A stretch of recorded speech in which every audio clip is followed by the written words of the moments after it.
إن الحمد لله كفى والسلام على عباده الذين اصطفى أما بعد أعوذ بالله من الشيطان الرجيم بسم الله الرحمن الرحيم من كان يريد الحياة الدنيا وزينتها نوفي إليهم أعمالهم فيها وهم فيها لا يبخسون أولئك الذين ليس لهم في الآخرة إلا النار وحبط ما صنعوا فيها وباطل ما كانوا يعملون۔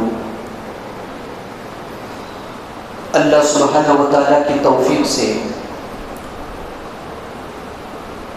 12ویں پارے میں سورہ ہود کی اکثر آیتیں اور چند آیتیں سورہ یوسف کی تلاوت کی گئی ہے۔ اللہ ہمارے سننے اور سنانے کو قبول فرمائے اور ہماری لغزشوں کو اللہ معاف فرمائے، آمین۔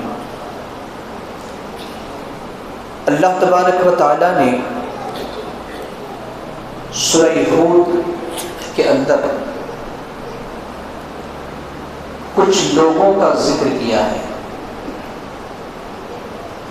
کچھ لوگ ایسے ہوتے ہیں جن کی چاہت صرف دنیاوی زندگی اور اس کی زینت کی ہوتی ہے، تو اللہ رب العالمین نے کہا کہ جو صرف دنیا کا طلبگار ہے ہم اسے پورا پورا دے دیں گے، اسے کچھ کمی نہیں کریں گے۔ ان کے اعمال کے بدلے میں جو وہ عمل کرتے ہیں، لیکن ایسے لوگوں کا آخرت میں سوائے آگ کا کچھ اور بدلہ نہیں ہے، اور دنیا میں جو بھی کام کرتے ہیں عمل کرتے ہیں وہ باطل ہے۔ کون سے لوگ ہیں جن کے بارے میں اللہ تبارک و تعالیٰ نے اتنی بڑی وعید سنائی ہے؟ قرآن مقدس سورۃ البقرہ کے اندر آپ نے سنا ہے اس سے پہلے کہ 2 قسم کے لوگ ہوتے ہیں جو رب سے دعا کرتے ہیں، ربنا آتنا فی الدنیا وما لہ فی الآخرۃ من خلاق۔ کچھ لوگ ایسے ہوتے ہیں جو صرف دنیا کا طلبگار ہوتے ہیں، تو اللہ رب العالمین نے فرمایا کہ آخرت میں اس کا کوئی حصہ نہیں۔ اور کچھ ایسے لوگ بھی ہوتے ہیں جو کہتے ہیں ربنا آتنا فی الدنیا حسنہ وفی الآخرۃ حسنہ، دنیا میں بھی حسنہ اور آخرت میں بھی بھلائی عطا کر۔ اللہ رب العالمین نے یہاں کہا کہ جو انسان صرف دنیا کا طلبگار ہے، اس میں ریاکار انسان بھی آتا ہے، یہود و نصارہ، کافر و مشرک۔ مفسرین اکرام بتلاتے ہیں کہ سب کے سب لوگ اس سے مراد ہیں کہ آخرت میں ان کے اعمال کا کوئی بدلہ نہیں ہے سوائے آگ کے۔ لہٰذا اللہ رب العالمین نے ہمیں اور آپ کو قیمتی دولت ایمان سے نوازا ہے، اسلام سے نوازا ہے۔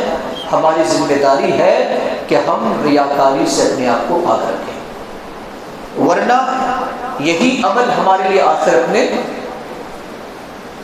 سزا کا ذریعہ بن جائے، جہنم میں داخل ہونے کا ذریعہ بن جائے۔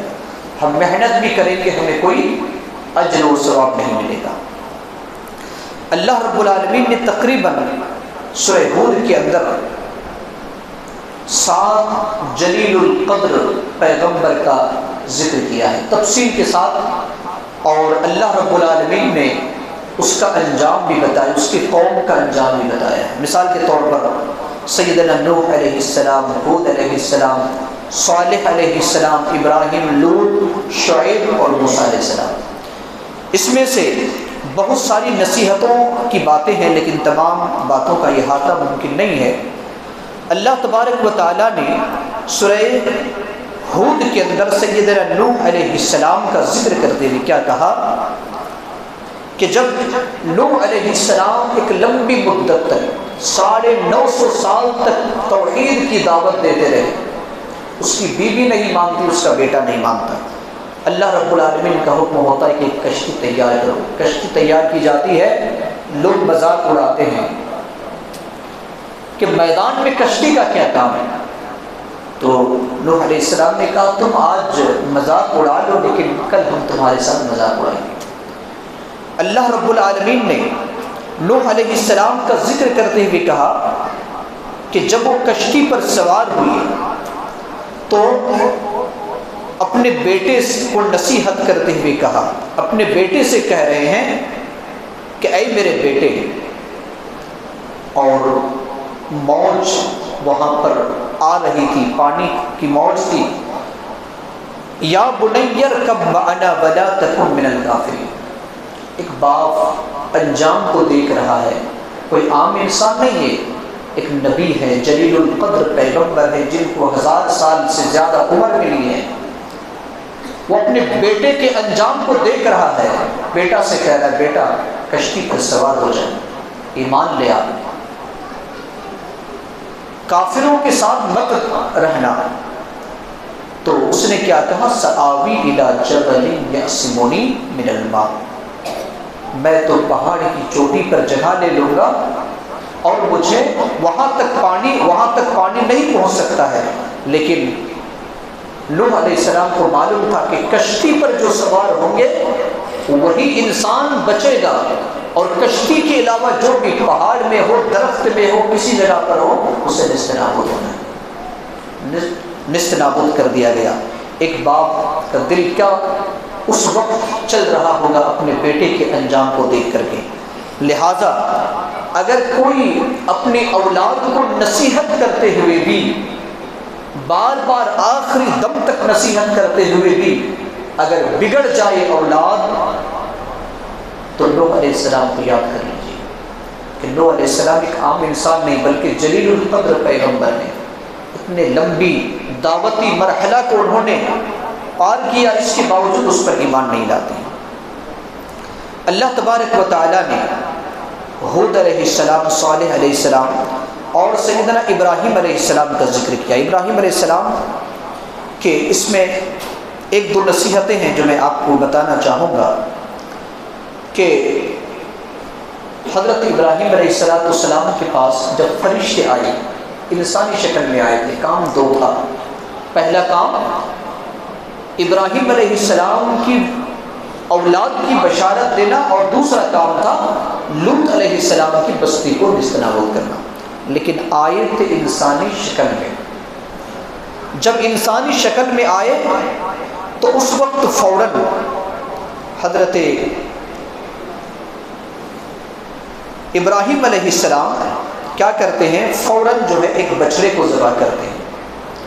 ایک نبی جو ہوتے ہیں وہ بڑے مہمان نواز ہوتے ہیں، مہمان نواز ہوتے ہیں، مہمان کی بڑی عزت کرنے والے ہوتے ہیں۔ فوراً ایک بچڑے کو ذبح کیا اور اس کے گوشت کو پکا کر بھون کر ان کے سامنے پیش کر دیا۔ اب ظاہر سی بات ہے کہ جو فرشتے ہوتے ہیں وہ کھاتے پیتے نہیں ہیں۔ اس سے ہمیں نصیحت کیا ملتی ہے کہ اپنے مہمان کی میزبانی کرنی چاہیے۔ مہمان نوازی اسلام کا ایک حصہ ہے۔ صحیح مسلم کی روایت، اللہ کے رسول صلی اللہ علیہ وسلم کیا فرماتے ہیں کہ من کان یؤمن باللہ والیوم الآخر فلیکرم ضیفہ، جو اللہ اور آخرت کے دن پر ایمان رکھتا ہے وہ اپنے مہمانوں کی عزت کرے۔ اللہ کے رسول صلی اللہ علیہ وسلم نے فرمایا اللہ اور آخرت پر ایمان کے ساتھ مہمان نوازی کو اللہ کے رسول صلی اللہ علیہ وسلم نے جوڑ دیا۔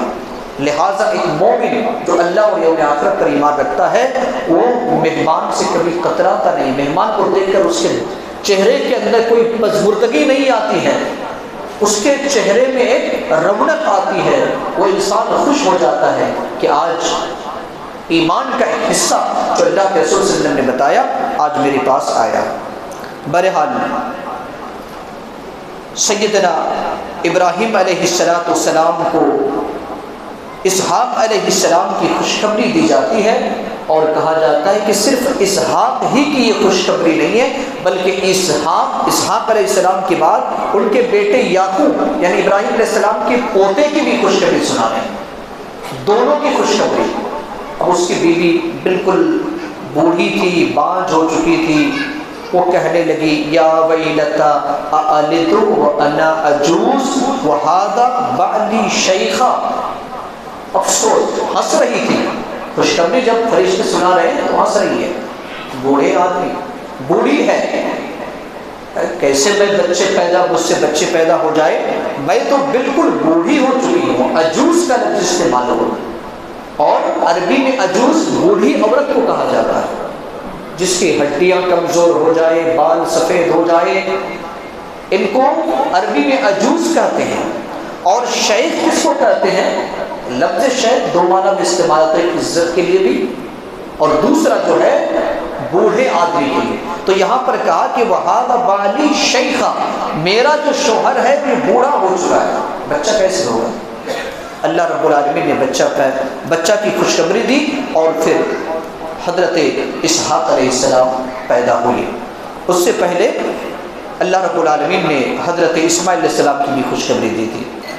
جب یہ فرشتے لوط علیہ السلام کی بستی میں گئے تو وہ لوگ، وہاں کے لوگ بڑے بدتمیز تھے، اتنے بدتمیز کہ اس کی کوئی حالت جو ہے ہم بیان نہیں کر سکتے۔